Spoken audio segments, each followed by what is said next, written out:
लक्षात आलेला प्रसंग म्हणजे एकदा एक कॉईन पाहिलं मी, तर त्याच्यावरती श्रीमद विग्रहराज देव असं लिहिलं होतं, पण दुसऱ्या बाजूने त्याच्यावर श्रीरामाचंच अंकन होतं.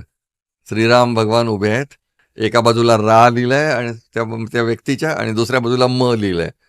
तर आम्ही एकदम हालून गेलोय, काय म्हणजे असं काय. ते विग्रहराज देव म्हणजे शाकांबरी राजे होते 12th सेंचुरीमध्ये, आणि हे फर्स्ट इन्स्टन्स आहे की कॉईनवरती रामाचं अंकन होणं. तर आमच्याकडे एक अशोक सिंग ठाकूर म्हणून कलेक्टर आहे, त्यांच्याजवळ हे नाणं आहे, आणि त्यांनी अयोध्येला रामजन्मभूमीला जर म्युझियम केलं तर हे नाणं भेट म्हणून द्यायचा संकल्प केलेला आहे.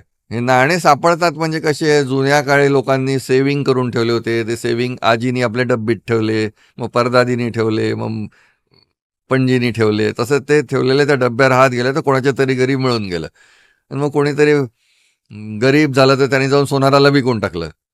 तर आमचे जे न्यूमिस्मॅटिस्ट आहेत हे जाऊ हे सोनारांकडे पूर्ण कॉन्टॅक्ट ठेवून असतात, की कोणी पण नाणं विकायला आलं की पहिले आम्हाला सांगा, आणि मग ते नाणं घेऊन घेतात.